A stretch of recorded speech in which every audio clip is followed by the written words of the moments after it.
की अंडी व्हेजिटेरियन आहेत की नॉन व्हेजिटेरियन. काही लोक त्याला व्हेजिटेरियनही कन्सिडर करतात. एगिटेरियन डाएट हा सुद्धा एक कन्सेप्ट नवीन आपल्याला बघायला मिळतो. त्याचप्रमाणे चांगली आणि खराब अंडी कशी ओळखायची. नंतर फक्त एग व्हाईट खायचं की योकही खायचं. योग खाल्ल्यामुळे कोलेस्ट्रॉल वाढतं का. तर या अशा बऱ्याच गोष्टी आहेत की जे आपण म्हणू शकतो काही गैरसमज आहेत लोकांमध्ये. तर आज आपण याचा सायंटिफिक बेस जाणून घेण्याचा प्रयत्न करूयात. तर मी डॉक्टर शर्मिला इनामके स्वागत करते तुमचं आजच्या व्हिडिओमध्ये. अंडी खाल्ल्याने आपल्याला कोणते कोणते फायदे मिळतात यावरती मी एक व्हिडिओ ऑलरेडी तयार केलेला आहे, तो तुम्ही नक्कीच चेकआउट करू शकता. लिंक मी डिस्क्रिप्शन बॉक्समध्ये अटॅच करेल. तर अंड्याबद्दल बऱ्याचशा कॉन्ट्रोवर्सी जे आपल्याला ऐकायला येतात. तर अंडी हे व्हेजिटेरियन फूड आहे की नॉन व्हेजिटेरियन फूड आहे यावरून बरेचदा वाद घालताना लोक आपल्याला दिसून येतात. तर आता व्हेजिटेरियन फूड म्हणजेच काय, तर प्लांट बेस्ड डाएट. आता अंडी आणि दूध हे दोन्हीही ॲनिमल प्रॉडक्ट आहेत. फक्त दोन्हीचा फिजिओलॉजिकल पर्पज वेगळा आहे. म्हणजे दूध जे काही आपल्याला प्राण्यांपासून मिळतं तर हे खाण्यासाठीच तयार झालेलं असतं. पण अंडी जी प्राण्यांपासून मिळतात तर याचा मेन पर्पज असतो की नवीन पिल्लांना जन्म देण्यासाठी. त्यामुळे दोन्हीच्या मागचं पर्पज जे आहे हा वेगळा आहे. त्यामुळे तुम्ही डिसाईड करू शकता की whether you want to eat or don't want to eat the eggs. It's up to you. पुढचा पॉईंट आहे तो म्हणजे फक्त एग व्हाईटमध्ये प्रोटीन असतं, एग योकमध्ये नसतं. आणि बरेचदा लोक एग योक हे न खाता फक्त व्हाईट पोर्शन हा अंड्यामधला खातात. तर हे पूर्णपणे चुकीचं आहे. अंड्यामधून जे आपल्याला प्रोटीन मिळतं तर साधारणतः त्यातलं 50% हे एग व्हाईटमध्ये असतं आणि 50% योकमध्ये असतं. त्यामुळे ते सगळे बेनिफिट्स आपल्याला जर मिळवायचे असतील तर आपण पूर्ण अंड खाणं हे अतिशय महत्त्वाचं आहे. आणि अंड्यातून जे आपल्याला प्रोटीन मिळतं हे अतिशय हाय क्वालिटी प्रोटीन असतं, कारण याच्यामध्ये सगळेच्या सगळे 9 इसेन्शियल अमिनो ॲसिड्स हे असतात. त्यामुळे ते पचलंही जातात आणि शरीरामध्ये ते योग्य प्रकारे ॲब्झॉर्बही केले जातात. मगाशी सांगितल्याप्रमाणे की बरेचदा लोक एग योक हे डिस्कार्ड करतात आणि फक्त व्हाईट पोर्शन खातात. तर हे बिलकुल चुकीचं आहे. एग योक जे आहे किंवा बलक जे आपण म्हणतो तर हा जो येलो पोर्शन आहे हा अतिशय न्यूट्रिशन डेन्स आहे, अतिशय पौष्टिक आहे. यामध्ये वेगवेगळे विटॅमिन्स, मिनरल्स आणि इतर ट्रेस एलिमेंट्स, मायक्रोन्यूट्रियंट्स हे आपल्याला मिळून जातात.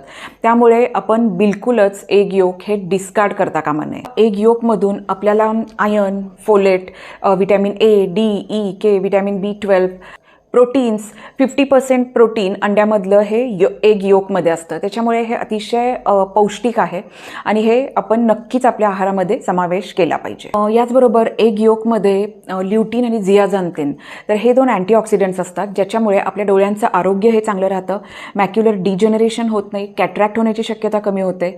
याबरोबर कोलिन हा जो एक घटक आहे तर हा आपल्याला एग योकमध्ये मिळतो, ज्याच्यामुळे कॉग्निटिव्ह फंक्शन चांगलं राहायला मदत होते, ब्रेन डेव्हलपमेंट चांगली होते. लहान मुलांमध्ये एस्पेशली किंवा प्रेग्नन्सीमध्ये या कोलिनमुळे बाळाची ब्रेन डेव्हलपमेंट ही चांगली होते. तर असे हे खूप सारे फायदे आपल्याला एग योकमधून मिळतात.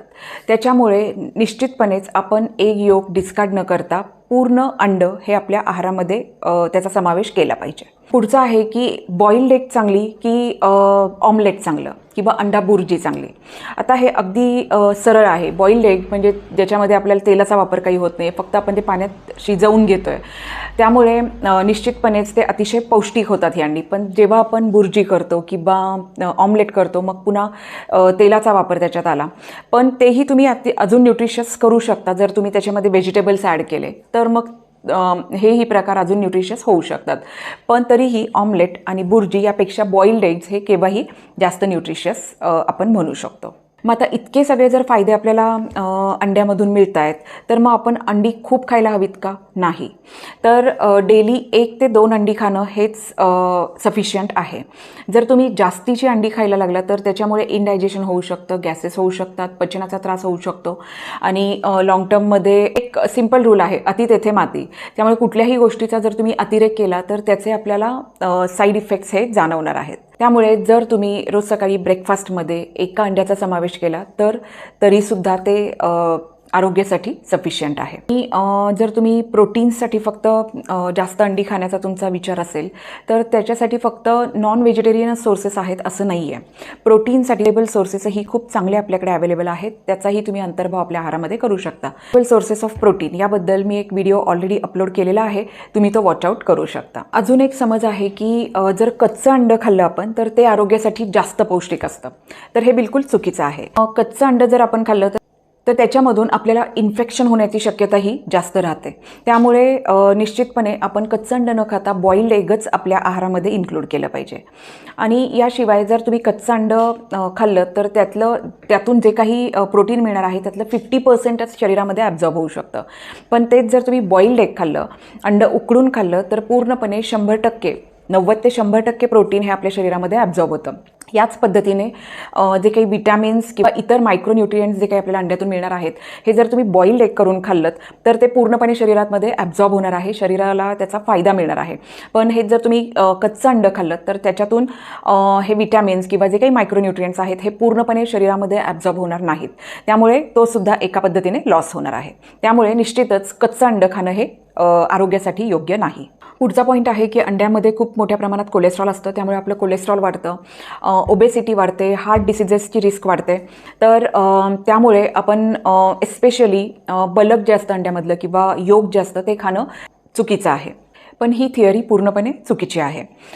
अंड्यामधून साधारण आपल्याला 180 ते 200 मिलीग्रॅम कोलेस्ट्रॉल मिळतं. पण आपली जी काही डेली कोलेस्ट्रॉलची रिक्वायरमेंट आहे त्याच्याही 1/3च आहे. अंड्यातल्या कोलेस्ट्रॉलमुळे आपलं ब्लड कोलेस्ट्रॉल लेवल हे वाढणार नाही आहे. आणि असंही लिव्हरमध्ये आपल्या कोलेस्ट्रॉल हे तयार होत असतं. त्यामुळे जेव्हा आपण अंडी खातो आणि त्याच्यातून जे कोलेस्ट्रॉल शरीराला मिळतं त्यावेळी लिव्हरमध्ये तेवढ्या प्रमाणात कोलेस्ट्रॉल हे कमी तयार केलं जातं. त्यामुळे कोलेस्ट्रॉलची पातळी वाढण्याची शक्यताही कमी होते. तर अंड्यामध्ये कोलेस्ट्रॉलही असतं आणि अतिशय थोड्या प्रमाणामध्ये फॅटही असतं.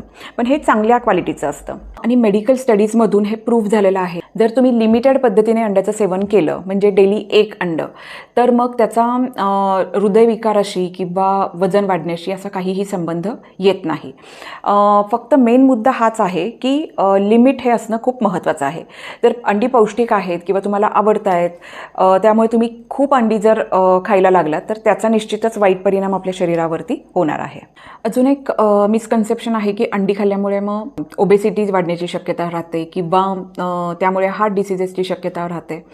तर याच्या अगदी उलट आहे. अंड्यांचा सटायटी इंडेक्स हा अतिशय हाय आहे. सटायटी इंडेक्स म्हणजे काय की अंड खाल्ल्यावरती आपल्याला जी पोट भरल्याची भावना येते तर ही खूप जास्त वेळासाठी राहते. त्यामुळे आपल्याला इतर काही गोष्टी खाण्याची भावना ही होत नाही, इच्छा होत नाही.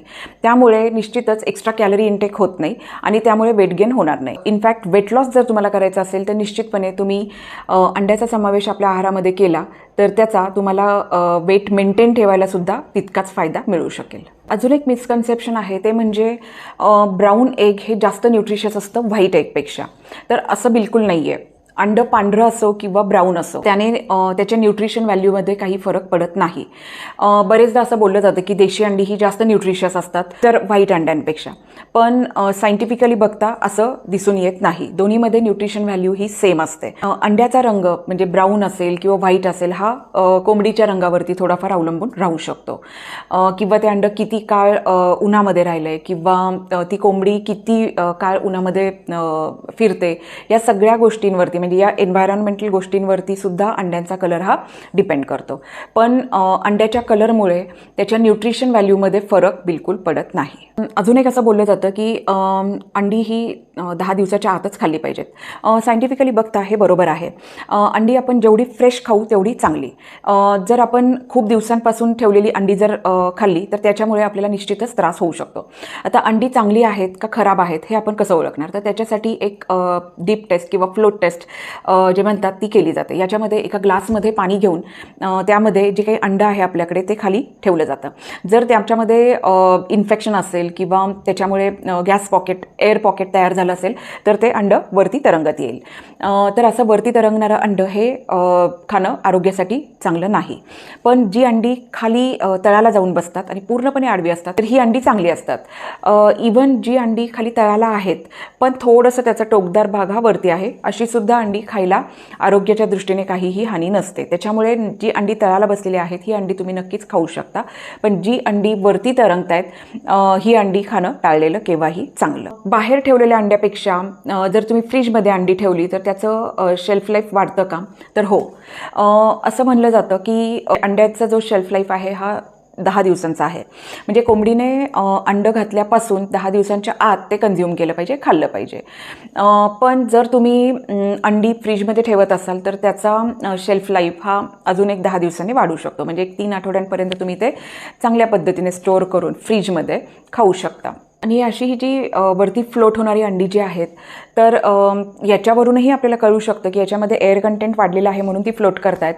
त्याचबरोबर एखादं अंडं आपण त्यातलं जर फोडून बघितलं तर त्याचं टेक्स्चर वेगळं असतं, त्याची टेस्ट वेगळी असते, स्मेल वेगळा असतो. या सगळ्यावरून आपण हे ठरवू शकतो की हे अंडं खराब आहे आणि ते आपण डिस्कार्ड केलं पाहिजे. तर ही सगळी इन्फॉर्मेशन जी काही आपण एग्सबद्दल आता घेतली ही सगळी सायंटिफिकली बेस्ड आहे. याच्यामध्ये मी हे सांगण्याचा प्रयत्न केला की अंडी ही अतिशय न्यूट्रिशियस आहेत, ते एक सुपरफूड आहे. पण म्हणून तुम्ही ती जास्तीच्या प्रमाणात खाल्ली पाहिजेत असं बिलकुल नाही. ते अतिशय लिमिटमध्येच त्याचा इंटेक हा केला पाहिजे आणि त्याच्यापासून मिळणाऱ्या फायद्यांचा आपल्याला त्यामुळे उपभोग हा घेता येईल. जर तुम्ही जास्त प्रमाणात अंड्यांचं सेवन केलं तर हार्ट डिसीजेस होण्याची रिस्क ही नंतरच्या आयुष्यामध्ये वाढू शकते. त्यामुळे निश्चितच कुठल्याही गोष्टींचं अतिप्रमाणात सेवन करणं हे हानिकारक ठरू शकतं. तर या सगळ्या माहितीवरून तुम्ही हा स्वतः निर्णय घेऊ शकता की अंडं खायचं किंवा नाही. त्यामुळे निर्णय पूर्णपणे तुमचा आहे आणि तुम्ही तो योग्य पद्धतीने घेऊ शकाल याची मला खात्री आहे. तुम्हाला हा व्हिडिओ आवडला असेल, माहिती आवडली असेल तर नक्कीच आपल्या फॅमिली आणि फ्रेंड्समध्ये शेअर करा. व्हिडिओ लाईक करा, चॅनल सबस्क्राईब करा. भेटूयात पुन्हा एकदा एका नवीन व्हिडिओमध्ये नवीन माहितीसोबत. Till then stay happy, stay healthy. Thank you.